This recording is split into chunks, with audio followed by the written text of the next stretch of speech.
one giant dared to ride straight into Asgard, insult the gods to their faces, and challenge Thor himself. He believed no one, not even the god of thunder, could defeat him.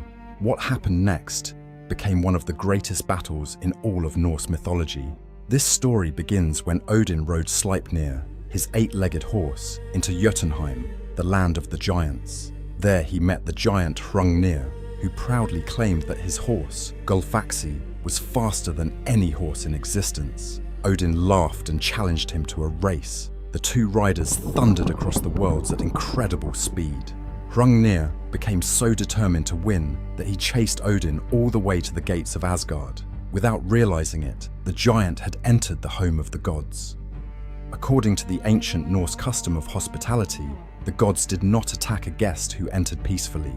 Instead, they invited Hrungnir into Valhalla and offered him great horns of mead. The giant drank heavily, and as the drink took hold, his arrogance grew. Soon, Hrungnir began making outrageous threats. He boasted that he would tear down Valhalla, carry the halls of the gods back to Jotunheim, and abduct the goddesses Freyja and Sif.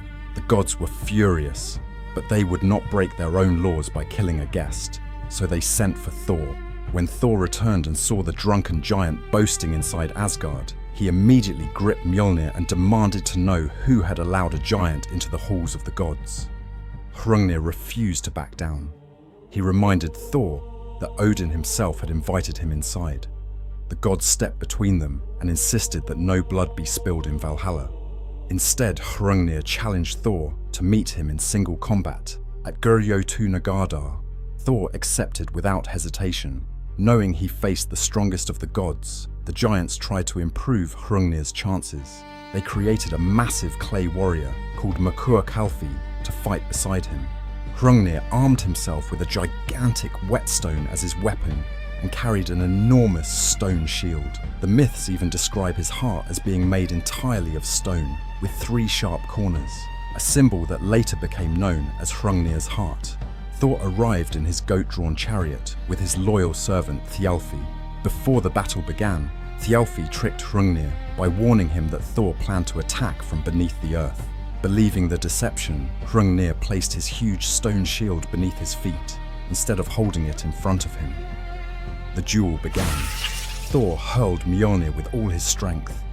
At the exact same moment, Hrungnir launched the enormous whetstone. The two weapons collided in mid-air.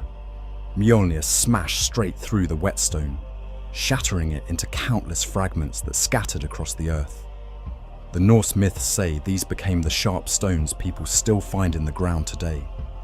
One fragment struck Thor in the head and became lodged inside his skull. But Mjölnir continued forward.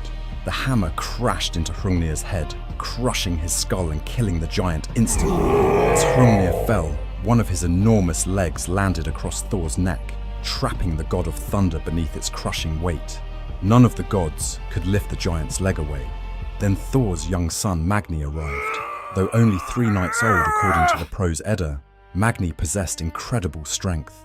He lifted Hrungnir's leg from his father with ease. Thor was so impressed that he rewarded Magni with Gullfaxi, the magnificent horse that had once belonged to Hrungnir. Thor had won the greatest duel of his life, but victory came with a permanent cost.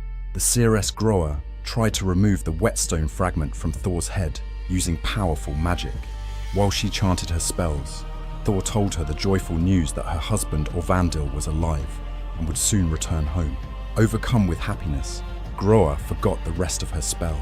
The magic ended. The stone remained embedded in Thor's head for the rest of his life.